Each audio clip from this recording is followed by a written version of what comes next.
Silipin naman natin ang mga naganap sa isang event na inorganisa ng National Commission for Culture and the Arts na dinaluhan ng iba't ibang kilalang personalidad sa mundo ng fashion.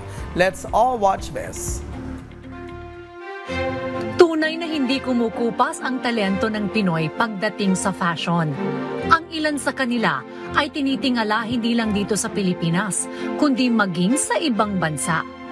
Upang kilalanin ang kanilang naiambag sa industriya at sa pamagitan ng isang event na inorganisa ng National Commission for Culture and the Arts, nabuo ang Obra Maestra Gala at Met, isang pagtitipon na dinaluhan ng iba't ibang personalidad sa larangan ng fashion.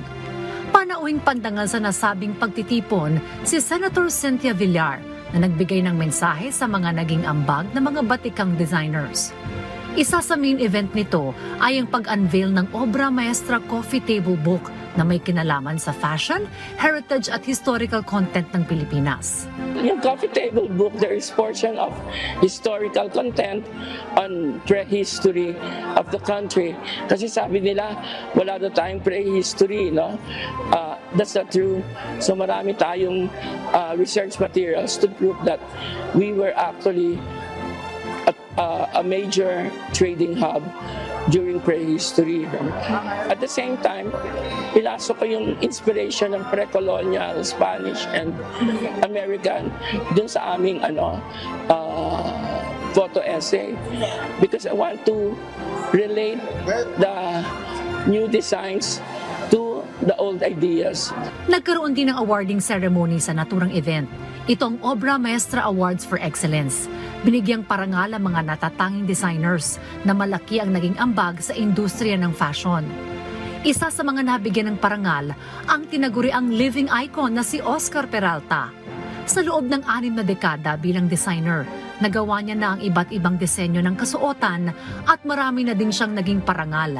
Ngunit ang award na ito ang talagang maipagmamalaki. Ito na siguro yung pinakamataas.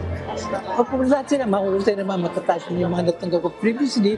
But this one is something really talagang, ito na siguro yung bravura of all my flags and mga trophies na naibigay sa akin. Sa saliw ng musika, inirampa ng mga modelo ang mga nagagandahang gowns na gawa mismo ng mga tinitingalang fashion designers.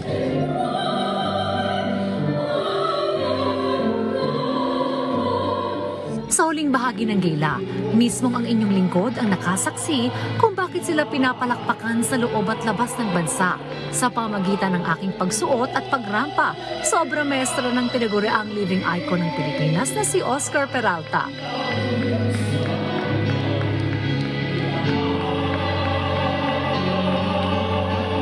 Kumupas man ang kanilang kabataan, ngunit may iwan silang legasiya.